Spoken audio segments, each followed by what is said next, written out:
આમોદ નગરપાલિકાની 15 માર્ચના રોજ કોરમના અભાવે મુલતવી રહેલ બજેટલક્ષી સામાન્ય સભા મળી હતી, જેમાં ભાજપના 14 અને અપક્ષના 6 સદસ્યો હાજર રહ્યા હતા. સામાન્ય સભામાં વર્ષ 2025-26નું 28.43 કરોડનું બજેટ સર્વાનુમતે મંજૂર કરવામાં આવ્યું હતું. ત્યારબાદ સામાન્ય સભા શાસક અને વિપક્ષની ગરમાગરમી વચ્ચે 2.5 કલાક સુધી ચાલી હતી. રસ્તા રિપેરિંગની ગ્રાન્ટ બાબતે શાસકો અને અપક્ષો વચ્ચે ઉગ્ર બોલાચાલી થઈ હતી. વિપક્ષે આક્ષેપ લગાવ્યા હતા કે રસ્તા રિપેરિંગમાં નક્કી કરેલા કામો કરવામાં આવ્યા નથી, તેમજ 2024-25ના કામો પૂર્ણ થયા નથી. 70% કામો થયા નથી, છતાં બિલો કેમ ચૂકવી દેવામાં આવ્યા છે? 40 લાખના મંજૂર થયેલા કામો બાકી છે. અન્ય કામો કરવામાં આવતા વિપક્ષે વિરોધ નોંધાવ્યો હતો. તેમજ વોર્ડ નંબર 6ના સદસ્ય કમલેશ સોલંકીએ પણ સભામાં ઉગ્ર રૂપ ધારણ કરી તેમના વિસ્તારમાં દર ચોમાસામાં વરસાદી પાણીનો ભરાવો થવાથી લોકોને સ્થળાંતર કરવાની ફરજ પડે છે, છતાં શાસક પક્ષ તરફથી કોઈ ગટરનું પ્રાથમિક આયોજન ન હોવાથી વિરોધ દર્શાવ્યો હતો અને વોર્ડ નંબર 6માં પ્રાથમિક ધોરણે ગટરનું કામ લેવા જણાવ્યું હતું. તેઓએ શાસકો સેવા વસ્તીમાં કામ ન કરતા હોવાનો આક્ષેપ લગાવ્યો હતો.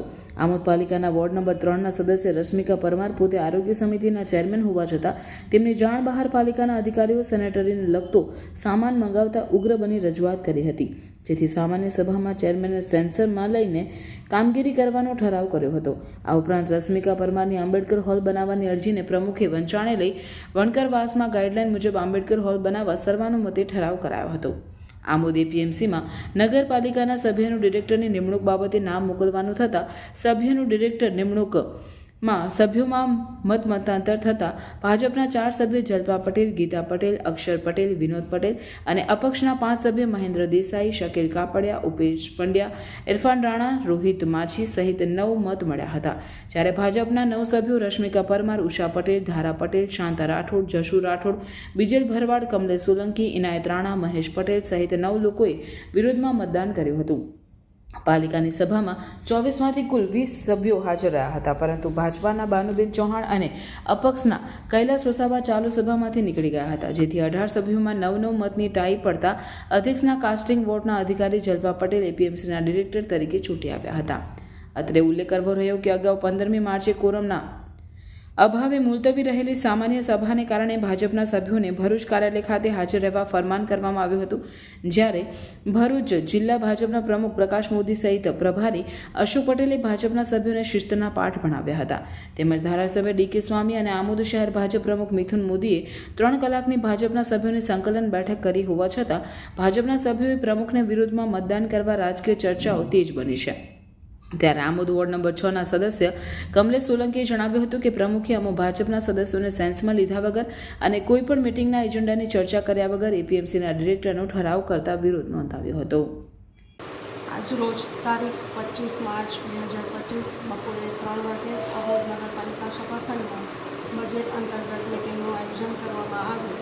તેમાં બજેટને પક્ષ તથા વિરોધ પક્ષ દરેકની સર્વાનુમતે બજેટ પાસ કરવામાં આવ્યું.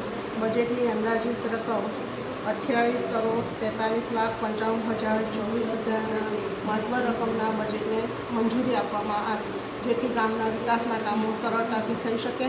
અને ત્યારબાદ અડધો કલાક રહીને સામાન્ય સભાનું પણ આયોજન કરવામાં આવ્યું, જેમાં પક્ષ તથા વિપક્ષના જે હાજર સભ્યો હતા એમને અગાઉ સામાન્ય સભાની ઠરાવ વાંચનમાં લઈને બહાર રાખવામાં આવી. ત્યારબાદ પ્રમુખશ્રીની મંજૂરીની અપેક્ષાએ થયેલા હુકમો તેને પણ બહાર રાખવામાં આવ્યા.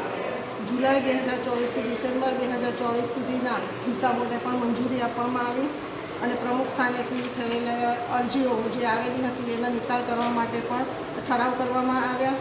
અને નગરપાલિકામાં વિવિધ કામો કે જે વિકાસને અનુલક્ષીને છે એના આયોજન બાબતે પણ ચીફ ઓફિસર તથા પ્રમુખશ્રીને સત્તા સોંપવામાં આવી. એપીએમસીમાં આપણી ડિરેક્ટર તરીકેની નિમણૂક બાબતે તમે શું કહેશો?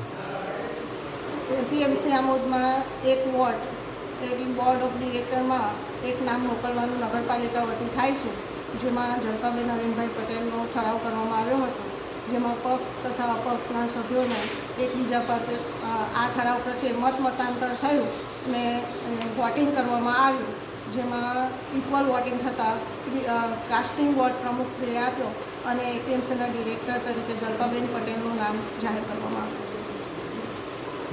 મિનિટે સામાન્ય સભા રાખેલ હતી, તેની અંતર્ગત સભાનું પ્રોસિડિંગ કારોબારી અને સામાન્ય સભાનું પ્રોસિડિંગ હતું એને બહાલ રાખવાનું હતું. તેની અંદર એક મુદ્દો રસ્તા રિપેરિંગ ગ્રાન્ટ નહોતો 23-24નો, 23-24ની અંદર જે આપણને દરખાસ્ત કરેલી છે વિકાસના કામોની રસ્તા રિપેરિંગની અંદર તેની જેની વહીવટી મંજૂરી મળેલ છે તે કામો બાકી રહેલા છે અને તેના વગર કામો થયેલા છે કે તેનું ચૂકવણું પણ કરી દીધેલું છે.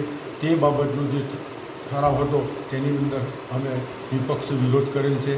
અને એક બીજો ઠરાવ એવો હતો કે એપીએમસીના ડિરેક્ટર તરીકે પ્રમુખશ્રીનો ઠરાવ કરેલો હતો. તે એની અંદર ઠરાવને બહાલી આપવાની હતી. તેની અંદર અમે મુદ્દો લીધો અને એ મુદ્દાની ઉપર ચર્ચા વિચારણાના અંતે વિપક્ષ અને શાસક પક્ષ વચ્ચે કે ભાઈ આ ઠરાવને બહાલી આપવી કે નહીં. એ ઠરાવની અંદર બહાલી માટેનું મતદાન થયું. મતદાનની અંદર વિપક્ષના અને શાસક પક્ષના 3 સદસ્ય અને વિપક્ષના 6 એમ કરીને 9 સદસ્ય જલપાબેનની સાથે હતા અને શાસક પક્ષના પણ 9 સદસ્ય થતા હતા. પણ પછી કાસ્ટિંગ વોટના સહારે જે પ્રમુખશ્રીને કાસ્ટિંગ વોટ આપવાનો અધિકાર હોય તેથી જલપાબેન એપીએમસીના ડિરેક્ટર પદે યથાવત રહેલા છે અને બહાલી એ ઠરાવને મળેલી છે.